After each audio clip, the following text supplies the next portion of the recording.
Well, good afternoon, everybody. We're here today to announce the release of the 2024 Department of Defense Arctic Strategy. Just a few moments, you'll hear opening remarks from our 35th Deputy Secretary of Defense, Kathleen Hicks. She'll then take a few questions and depart. I'll call on reporters. Please don't shout out questions. If you have a question for the deputy specifically, and I'm not able to ask it today, we're on a bit of a limited timeline, please feel free to reach out to me and I'll make sure you get a response to your question. Following her brief, Deputy Secretary of Defense for Arctic and Global Resilience, Iris Ferguson, will take the podium for brief remarks and answer any additional Q&A. As you're well aware, the briefing's on record and live streamed, and with that, I'll turn it over to Deputy Secretary Hicks. Great. Thank you very much to Eric, and good afternoon, everyone. So it's a big pleasure to be with you here today to talk about the Department of Defense's new Arctic strategy, which Secretary Austin recently signed. Let me begin by expressing my gratitude to Deputy Assistant Secretary of Defense Iris Ferguson and her team for their leadership in crafting this important and influential guidance. The Arctic region of the United States is critical to the defense of our homeland, the protection of U.S. national sovereignty, and the preservation of our defense treaty commitments. It's home to significant defense infrastructure important for homeland defense and projecting global power. Radars and sensors in Alaska detect threats to the homeland, and Alaska's strategic location places it at the crossroads between the Indo-Pacific and Europe. Our Arctic strategy will guide the department's efforts to ensure that the Arctic remains a secure and stable region. And now is a critical time in the region. Climate change is fundamentally altering the Arctic, and with it, geopolitics and U.S. defense missions. The readiness of our forces for those missions is always foremost on our minds, and that's why for decades, across Republican and Democratic administrations, the department has been seeking to ensure our military capabilities can meet the mark, even in the face of a changing climate. Climate change and the resulting shifts in the operating environment require us to rethink how we best protect our warfighters and prevent conflict. This transformation affects how we support our allies and partners, and it impacts our ability to deter and, if needed, defeat our adversaries. And that's exactly what this new Arctic strategy takes into account. The Arctic is strategically vital to U.S. national security. Our forces can reach about any theater in the Northern Hemisphere by way of the Arctic. Yet, melting Arctic ice caps are opening new shipping lanes and attracting increased interest and activity from both the People's Republic of China and Russia. While not an Arctic state, the PRC seeks greater influence in the region, greater access to the region, and a greater say in its governance. That's concerning, given that it's the only strategic competitor with the will and increasingly the wherewithal to remake the international order. That's why you hear us refer to the PRC as our pacing challenge. At the same time, Russia continues to pose an acute threat to security and stability in the region. Despite its losses in Ukraine, Russia has continued to build up its military infrastructure in the Arctic and assert excessive claims over Arctic waters. Russia's ongoing illegal war in Ukraine has rendered government-to-government cooperation on Arctic matters virtually impossible. More troubling, we've seen growing cooperation between the PRC and Russia in the Arctic. Commercially, with the PRC being a major funder of Russian energy exploitation in the Arctic, and increasingly militarily, with Russia and China conducting joint exercises off the coast of Alaska. All of these challenges have been amplified because the effects of climate change are rapidly warming temperatures and thinning ice coverage, and it's enabling all of this activity. So we must have a strategy that ensures our military readiness in the face of these changes, ensuring our ability to quickly respond to threats in the region and to the overall demands they place on our force. Our Arctic strategy adopts a monitor and respond approach in the region. It is underpinned by robust domain awareness and intelligence, surveillance, and reconnaissance capabilities, cooperation with our allies and partners, and deterrent power enabled by the agility of the joint force. The strategy focuses on enhancing our domain awareness and Arctic capabilities, engaging with our allies and partners, and exercising calibrated presence in the region. In the Arctic, the strategic can quickly become tactical. Ensuring that our troops have the training, the gear, and the operating procedures for the unique Arctic environment could be the difference between mission success and failure. It is imperative that the Joint Force is equipped and trained with what they need to operate in the Arctic. And while succeeding in the Arctic will require effort, the DoD will not navigate these challenges alone. The Arctic is home to a unique concentration of like-minded, capable allies and a network of strong partners. Engagement with this network is foundational to our approach. For example, key to our strategy is modernizing NORAD's ability to detect and track threats emerging from and through the Arctic in partnership with Canada. And as we saw at the Washington Summit 2 weeks ago, the historic accession of Finland and Sweden to the NATO alliance not only makes them safer, but it makes our alliance stronger, including in the High North. Finland and Sweden's historic decision to join NATO has made all 7 like-minded Arctic nations allies. We will continue to train and exercise alongside each other, strengthening deterrence, deepening cooperation, and ensuring our shared security in the Arctic. Finally, the Joint Force will continue to exercise calibrated presence in the region. This will include not only regular training and exercises that improve the Joint Force's ability to operate in the difficult Arctic environment, but also the day-to-day operations that underpin defense and deterrence in the region. This is especially the case in Alaska, where day in and day out, the Joint Force is executing the vital Homeland Defense mission. Rest assured that the Department is investing in the Arctic across all domains. We've invested in ground and air capabilities and infrastructure, including in the development of a system of sensors that will provide enhanced air and maritime domain awareness, and in extreme cold weather equipment and gear. We've invested in space capabilities that further improve domain awareness and provide a clear picture of the Arctic operating environment. And we've invested in the maritime domain. In fact, the Navy has launched several research and development efforts to enhance capabilities that enable more accurate modeling and predictions of the Arctic domain. The Department of Defense is not acting alone. Advancing this strategy is part of a whole-of-government effort to protect U.S. interests in the Arctic. For example, the Department of Defense supports the U.S. Coast Guard's program to strengthen U.S. icebreaking capability by procuring 3 new polar security cutters. And in fact, the United States, Canada, and Finland recently announced our intent to collaborate on icebreaker production, which is yet another example of the type of cooperation we can leverage. While it's important to note that the Department doesn't budget by region, we will continue to invest in ways that enable the Joint Force to deploy at the time and place of our choosing to defend U.S. national interests. As the Arctic security environment continues to evolve, DoD remains ready to adapt to protect our national interests.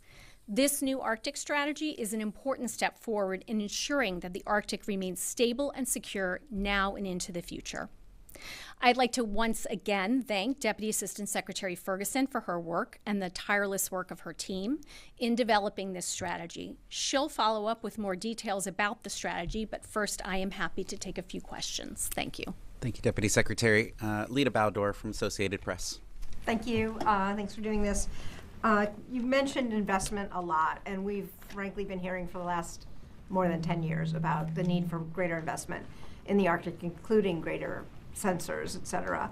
Can you give us a sense, just from a budgetary perspective, even though you don't budget by region, what has the Pentagon done for investing in the last couple of years since the previous strategy came out?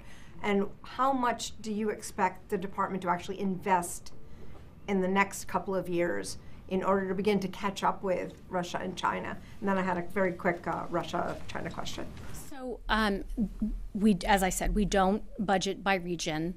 We also don't arms race. So we don't benchmark what we spend or how we invest in capabilities necessarily by the way in which an adversary or a potential competitor chooses to do so. So our approach is about taking the strategy, which we now have, and applying against it the kinds of capabilities we think are important for realizing that strategy. So to that end, the focus on ensuring a stable and secure region region. We're very focused, of course, on domain awareness. We're very focused on making sure we can access the region from space down to undersea. Some of those are enduring capabilities you can think of that we've long had. In other areas, as you point out, we want to make increased investments. So those increased investments I mentioned already include the Archer ground-based sensor network. That's that ground-based sensor network I mentioned that we've been investing in recently the last several years, and over 3 years it's about $43 million there.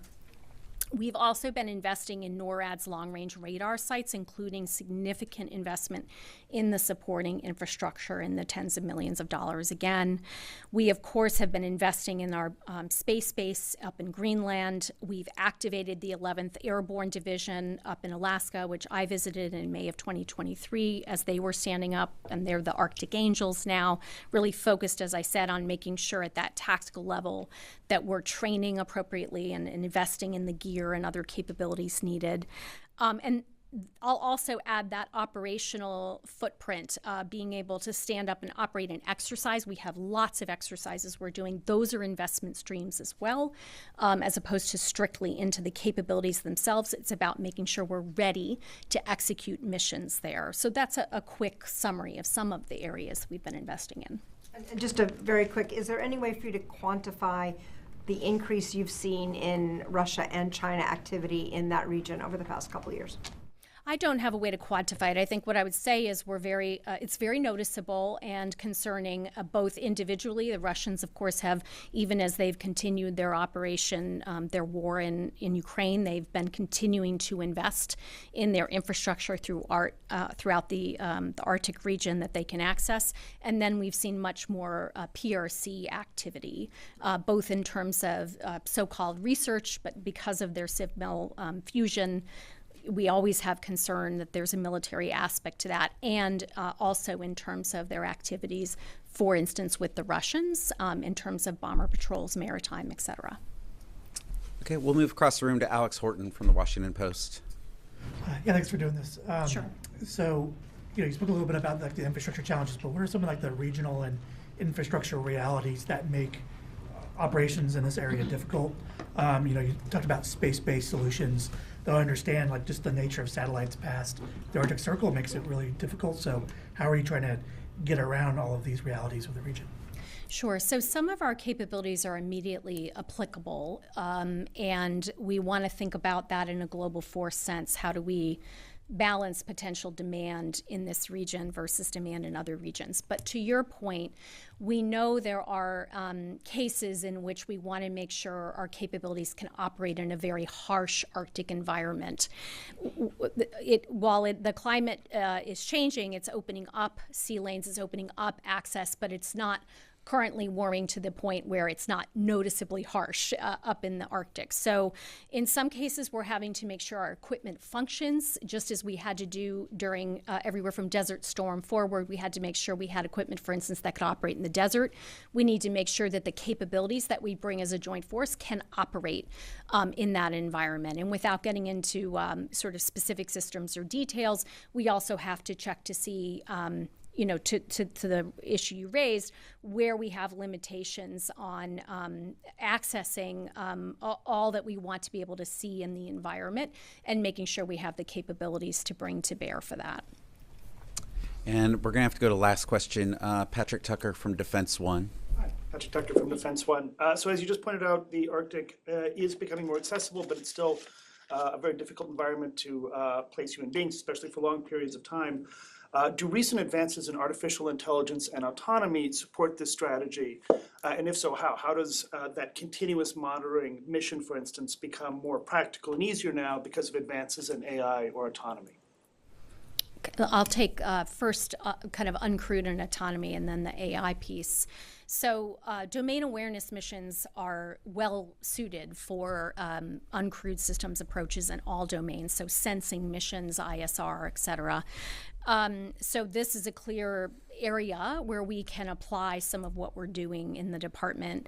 The features we're looking for there are endurance, not putting humans at risk, again, in a harsh environment, But at the same time, to the point I was just making, you have to ensure that even those uncrewed systems are survivable to long enough at least to endure, or are so inexpensive that their attritable nature is still worth it for the mission you're putting them on. So that means a lot of research and development and testing, and that's where we're focused in this area, looking at the possibilities of where uncrewed systems can bring value.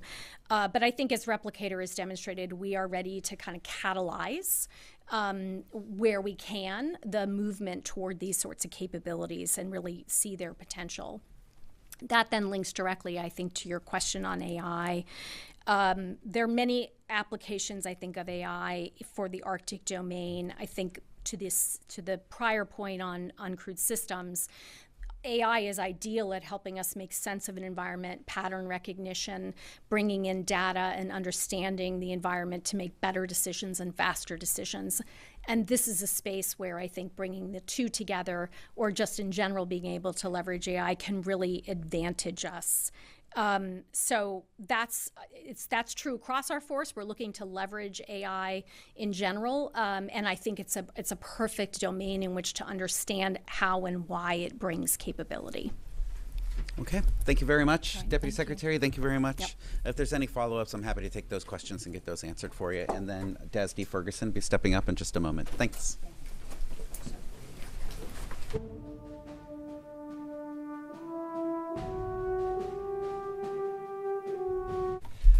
Good afternoon, ladies and gentlemen. I'm going to introduce Iris Ferguson, who currently serves as the Deputy Assistant Secretary of Defense for Arctic and Global Resilience, and she is the Principal Advisor to the Secretary of Defense and Senior Leadership for policy matters pertaining to Arctic security and global resilience, to include efforts on climate adaptation, mitigation, and energy resilience. Prior to her current appointment, DASD Ferguson was a senior advisor on Arctic and climate security issues for the U.S. Air Force Futures and the Air Force Deputy Chief of Staff for Operations. In that capacity, she authored and implemented the Department of the Air Force's Arctic strategy, including advising on strategic initiatives, operations, and international partnerships related to the region. So just a real quick recap from what Eric shared. Same rules of engagement are going to be in place for this portion of the press conference. So I'll go ahead and call on the reporters, ask that you limit yourself to one question, one follow-up.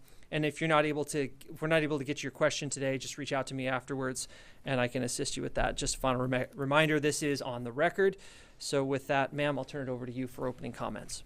Great. Thank you, Devin. Thanks. Thank you all for being here for today. And thank you to Deputy Secretary Hicks for the introduction to the strategy. As Deputy Secretary Hicks just noted, this is a critical time for the Arctic region, with dramatic changes occurring, increased activity and access from our competitors, the accession of Finland and Sweden to NATO, and climate change continuing to warm the region some 3 times the rate of the rest of the world. This new strategy acknowledges those changes and creates a roadmap for action for the department to lead in ensuring our national interests are safeguarded. It's the latest example of the DOD taking Arctic security seriously. In fact, the reorganization of OSD policy to create the Office of Arctic and Global Resilience 2 years ago was foundational to elevate and integrate Arctic security concerns across the department, especially as they relate to our homeland defense priorities. The Arctic plays an outsized role in defense of the homeland, as the region comprises U.S. territory in Alaska and the northern approach to the homeland. The new strategy guides DoD in taking key steps to defend the homeland, from enhancing our ability to detect threats from and through the Arctic, to collaborating with Canada on modernizing NORAD capabilities, to exercising alongside our NATO allies to hone our readiness for operations in the Arctic region. The goal of executing our Homeland Defense mission underscores each of our 3 E's that Deputy Secretary Hicks mentioned. First, enhance. To defend the homeland, we must improve our domain awareness and enhance our ability to detect and respond with our Canadian allies to threats to the homeland. A key focus for my office is championing investments that will enhance our awareness of threats in the region. We want to make sure that we have the right sensing architecture and the right communications architecture for command and control. We must also deepen our understanding of how climate change is altering the Arctic environment through improved weather forecasting and sea ice prediction to ensure our troops and our platforms are capable of operating in conditions they may encounter. Second, engage.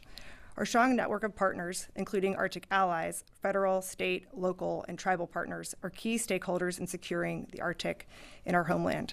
From the communities that host our bases and troops in Alaska, To our colleagues in the U.S. Coast Guard and the Department of Homeland Security, we all have a role to play to maintain the stability of the Arctic region. Third, exercise. We must enhance our ability to respond should deterrents fail. Exercising tactics and equipment is a prerequisite not only for success, but for survival in the unique Arctic environment. To this end, one of my office's key implementation priorities will be ensuring that the Joint Force is equipped and prepared to operate there. We think that this strategy offers the blueprint to take the next steps towards ensuring Arctic security and protecting our national interests by fielding and partnering on our needs now and into the future. And with that, I'm happy to take your questions. Okay, we'll go ahead and start with Lita. Oh, I was gonna, actually, I think there are other people who maybe didn't get questions before, so I don't want to take everybody's questions, so I'll pass them, let Okay. someone else ask a question. All right, then let's go to Tony. A question on satellite capability. Given the harsh environment there and the need for on-the-move kind of internet capabilities, what role do you see for commercial satellite satellite communications? I give you Starlink. You know this. The Air Force Research Lab last year did a successful round of exercises with Starlink establishing on-the-move capability. Is Starlink the kind of capability that you hope to buy in terms of the service? And actually, you will be budgeting for Starlink capability or OneWeb capability? Yeah, thank you for that question. In the strategy itself, we talk about the needs that we need to invest in as a department for enhancing domain awareness to include communications architecture. Communication architecture is so critical for the Arctic region for our operators. It's an area that we haven't invested in to date as much because of the geo-inclination, or our inclination of our geosynchronous orbits. We have to actively invest in the Arctic region in particular. We've been working over the last several years to leverage these kind of commercial assets to include the testing and development that you were talking about with our Air Force Research Lab. We found those the testing to be highly successful. We have Starlink, SpaceX, and OneWeb right now on contract with our commercial SATCOM office, so our departments and agencies are able to procure services right now. But what we're trying to do is field the hybrid SATCOM terminals for our users so that they can access multiple constellations. That's the next round. You have the satellite capabilities and the commercial capacity, but you need the users to have the terminals to be able to access it. So that's the testing that we're going through this coming next summer, is looking at the terminals that could access multiple constellations at once. Can I ask just a follow-up? They're part of that commercial satellite office. I know they get task orders. Are they getting task orders for specific Arctic operational exercises? Yeah, I'll have to take that specific question back because I'm not familiar with that level of specificity. Okay, thank you. Okay, great. Let's go to the phones. We've got folks joining on the phone. Let's go to Justin Katz, Breaking Defense. Hi, thank you for doing this. I wanted to ask about Ice Pact, as the Deputy Secretary mentioned. Given that for the United States fleet, the Coast Guard largely leads, icebreaker shipbuilding, could you speak to, I guess, the Pentagon's role in Ice Pact and as it relates to the Arctic strategy? Thank you. Yeah, no, thanks for that really important question. The U.S. Coast Guard plays an incredibly important mission for our Arctic security interests at large. They provide really critical assets for disaster response. They provide a lot of presence for us in the Arctic region, and we very much support their goal to acquire icebreaker capacity, including their goal to have 3 polar security cutters. We've been following the partnership announcement closely with U.S., Finland, and Canada to cooperate on the construction and build of icebreakers, and we think this is the kind of cooperation that we should be leaning into more. We really need to be leaning into our allies and partners effectively. They have high levels of proficiency and high levels of capability as Arctic nations, and we can only do better by collectively working with one another. Okay, great. Let's come back in the room. We'll go with Idris. Just a follow-up from what Lita asked earlier, how would you define China's sort of progress in the Arctic? Is it a consistent trajectory? Is it rapid progress? And in terms of long-term competitor in the Arctic, is that still Russia, or would you now see China rising above them in the long term? Yeah, I think for China, we see them having a strategic interest in the Arctic. We see that being something that they've said over the last decade. They, in their strategic documents, continue to have the Arctic as an area where they want to explore, where we see see them as trying to internationalize the Arctic region to kind of turn it into a bit of a global commons so that they can have access and governance there. The Arctic is primarily governed by the jurisdiction of sovereign states, but I think China has interest in trying to influence it meaningfully. They have 3 icebreakers. We know that they are often operating under the guise of scientific research, but that much of that research is going towards military use. We see them operating more regularly in the last several years from a military perspective. Even just a couple of weeks ago, there were several Chinese warships off of the coast of Alaska. For us, we've seen them operating closely with the Russians on occasion with combined exercises off the coast of Alaska. We're keeping a watchful eye on on how they're developing their capacity for operating in the region. And I think, as we say in the department, they are our long-term pacing challenge. And I think that includes in the Arctic. Okay, thanks. Let's go back to the phones. We'll go to Haley Britsky at CNN. Hi, thank you for doing this. I'm sorry if this has already been touched on. I've been breaking in and out a little bit, but I just want to clarify, because I know there have been a few years, of course, of Arctic strategies. So what specifically in this Arctic strategy is a little bit different than last year? Are there any major changes or I guess redirections on going forward, what this is going to look like? I think it's a really important question. The difference is, there's several differences. The first is how we articulate the strategic environment. We call out the Chinese involvement in the Arctic region as an area of concern. We talk about Russia's acute threat to us in our homeland within the strategy. We talk about the PRC and Russia collaborating for the first time in this document. The accession of Finland and Sweden to NATO is also new since 2019, which was the last time a strategy was released. And we talk about the undercurrent of climate change, which is impacting all of our activity and all of the human activity that's being allowed to take place in the region. The other thing that's different about this strategy is that we really dive into the ways and means effectively. We really are trying to get after the investments that we need to be able to effectively monitor and respond. We try to be very specific in the domain awareness needs that we have, the communications architecture, the ISR architecture, the weather forecasting, to try to lend some prioritization to resourcing in the region to provide the enabling capabilities for our joint force to effectively operate. And the other big thing, and this is not necessarily in the strategy, is just the creation of my office. It can't be understated how big of a role that is playing in the department in terms of integrating across the Arctic region. This office was created 2 years ago. To integrate across the department is no small feat in general, but certainly in the Arctic region where you have 3 different geographic commands, NORTHCOM, EUCOM, and INDOPACOM, in addition to various services that all have defined equities as well. So I think just having an office that can help not only draft a strategy, but help with the implementation of it and integrating the priorities going forward is the most important differences. Okay, great. Coming back in the room, we'll go Brandy. Thank you so much, and thanks for doing this. It briefly mentions that the Undersecretary of Defense for Policy is going to develop a department-wide policy for building enduring advantages in the Arctic. What would that include for the department that it does not have now? I think that phrase is actually just meant to say that the Undersecretary of Policy will be responsible for implementing the strategy going forward.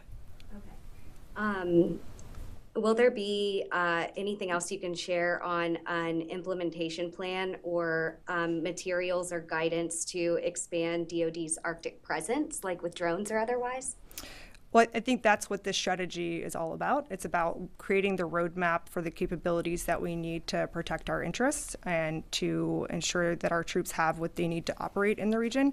Just to maybe flesh out a little bit more of the investments that we've made in the last several years that I think that we're going to continue to invest in throughout the implementation of the strategy. We've really been investing in our people. We recognize that it's an incredibly challenging place to live and to serve in. Many of the locations in the Arctic are remote and austere, and we've been focusing heavily on quality of life improvements for many of our troops that are stationed there. And as of this summer, all service members that are stationed in Alaska will actually have access to cold weather incentive pay for when they're there. They're able to buy cold weather gear for living up there. We spoke a little bit about infrastructure. The Deputy Secretary mentioned some of the investments in our sensing architecture, including in Archer and in NORAD. We're also looking at what kind of infrastructure repair we might need to do due to the changing climate. In particular, at Putafic Space Force Base, they are heavily impacted by permafrost thaw, and so we have some $7 million dedicated to look at how we're able to mitigate that, including potential hangar repair. And we're working on equipment for our forces as well. The Deputy Secretary mentioned the Arctic Angels that were recently stood up in Alaska. They've gotten the most state-of-the-art cold weather gear in the last several of years. We've also spent some $280 million on cold weather all-terrain vehicles in addition to that cold weather gear. And then we've been really looking at space architecture as well. We've talked a little bit about leveraging commercial space technology, but the Space Force has also invested some $1.8 billion in the Enhanced Polar System Recapitalization Payload, which is a payload that is actually uniquely hosted on a Space Norway satellite. It was meant to launch several weeks ago, but it will hopefully launch in the next couple of weeks. That's the first time that we will have a payload on an allied partner satellite. It's helped us save money. It's helped us save about $900 million, and also create a more rapid acquisition process for us, and we'll be providing Arctic communications to our strategic users for the first time. So it's these kinds of unique partnerships that we're looking to really leverage going forward that you will see more of as we go through implementation. What I'm really trying to understand is immediate next steps. Is there an implementation plan? Is there anything we can expect to see from you guys coming from this strategy? It mentions a lot of continuing assessments, evaluating existing capabilities. So what are some concrete next steps that are coming? Yes, so one other important point of continuity within our federal government approach to this problem set is that we recently released a national strategy for the Arctic region. That also has an implementation plan associated. There's a whole security pillar to that we are responsible for implementing, and so many of the objectives that we're looking to move forward on are also reflected in that national strategy for the Arctic region implementation plan, which is public. So I would encourage you to go look at that in addition to any kind of publications that we might put out following the release of the strategy. I think we will have an implementation plan. It's unclear if it will be public or not. Okay, thank you. Let's go to Chris Gordon in the room. Thank you. NORAD has mentioned a lot in the strategy and here for obvious reasons. How much is this strategy dependent on Canadian investment, such as an aircraft, which has sometimes been lacking, admittedly, on their side? And for example, the strategy mentions some 250 Allied aircraft that are coming by the 2030s that could operate in the Arctic. How confident are you that allies are going to come through there? Yeah, our Canadian partners are integral, as are all of our Arctic allies, to the success of this strategy. Our Arctic allies and partners are so unique in that they have such a high concentration of capability and geopolitical alignment with us. I would argue that there's probably no greater concentration of like-minded partners anywhere else in the world, in addition to their high levels of capability. So we lean heavily on them. Canada is an incredibly important partner, not only for the defense of NORAD, but for also other developing capabilities for defense of North America. We partner with them often in exercises, including in recent Arctic Edge, and of course in NORTHCOM's exercises. I am tracking their announcement to buy F-35s. They are included in that figure of 250 advanced generation aircraft. That's another incredible statistic just to show the alignment of our allies and partners, that the majority of our Arctic allies will have F-35s, to include Canada. We take their word in terms of their investment, and we look forward to partnering with them going forward. Let's go back out to the phones. We'll go to Brad Dress from the Hill. Hi, yeah, thanks for doing this. So in the strategy, you talk about investing in drones and aircraft for the Arctic. Are you referring to like new types of technology that have yet to be created that you're going to develop, or are you talking about like improving what you have now for Arctic missions? Thank you. Yeah, thanks. I think it's a really important question, and the Deputy Secretary hit a little bit on this question in terms of unmanned aircraft. I think it's a really tricky place to operate with ground operations and with manned platforms. So where we can lean into remote platforms, it can make a lot of sense. However, it's really tricky to operate remote platforms due to weather and due to connectivity issues. And so that's where we're trying to lean, is looking at how we can test and do some R&D around ensuring these platforms can operate. I think we're looking to work with our allies and partners to determine the art of the possible in terms of what platforms, is it existing or is it new. Just to briefly fill out as well on the AI question, I think that's also really important. It's trying to look at how we can use our machine learning to better interpret a really complicated landscape where we don't necessarily have as much data as we wish. A couple of examples where we've done that to effect recently is looking at Coast Guard imagery and some 12,000 images to detect maritime targets with our Coast Guard partners. We've also worked at looking at acoustic energies to employ on our submarines and on our P-8 aircraft. So we're committed to trying to leverage the best technology available and are also, of course, trying to do so in a manner that's both responsible and lawful. Yes, sir, in the back. Real quick, if a future presidential administration were to close the National Oceanic and Atmospheric Administration, how would that affect DOD's ability to operate in the Arctic and this strategy?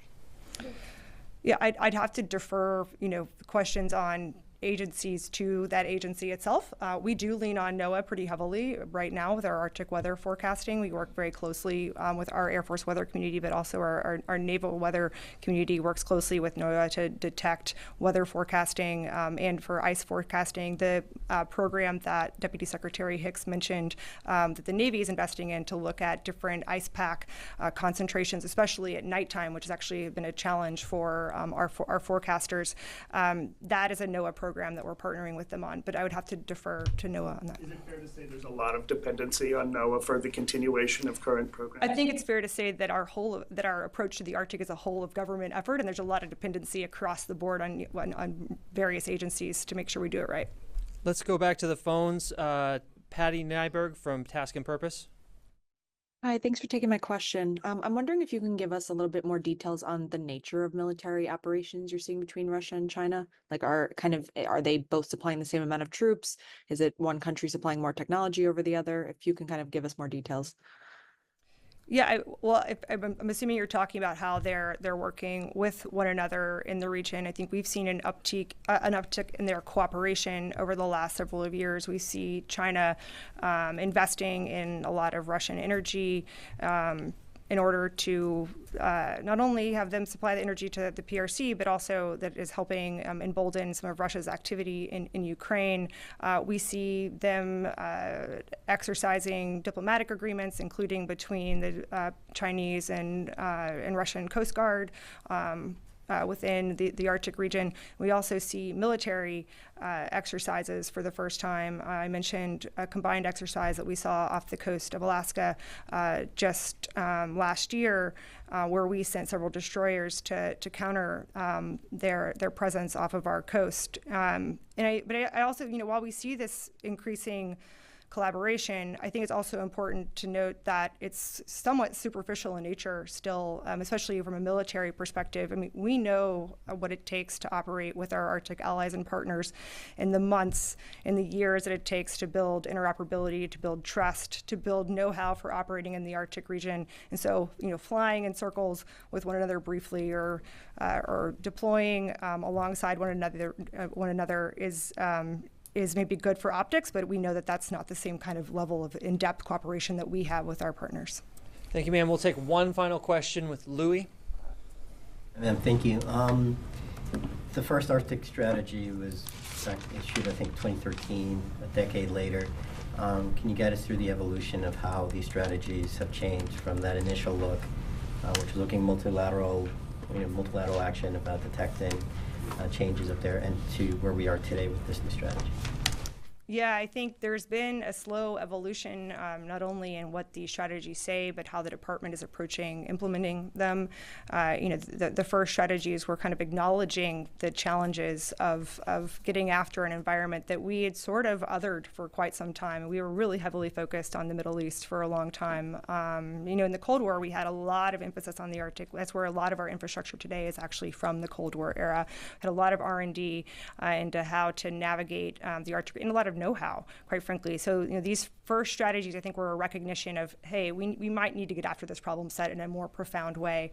And slowly over time, there's been a bit of a greater awakening in the department, not only about our needs for homeland defense, because the technology that has changed so much from our adversaries and our need to modernize some of that, but also that we can't just show up to operate there. We've got to exercise there with proficiency. We've got to make sure that we are working with our partners and actually exercising with one another so that we survive when we are there. So I think the evolution that you've seen is not just in semantics of a strategy where we've gone from acknowledging the problem to slowly articulating it more profoundly to now we're, I think, getting into the nitty-gritty of how do you implement a strategy. And again, I'll restate the importance of an office to do that. And that's where my office is going to be heavily involved, again, in implementation. Thank you, ladies and gentlemen. If you didn't get a chance to grab a hard copy of the strategy, we have those. If you didn't get a question, go ahead and reach out to me. The strategy is currently online at the DOD website. Thank you, ma'am.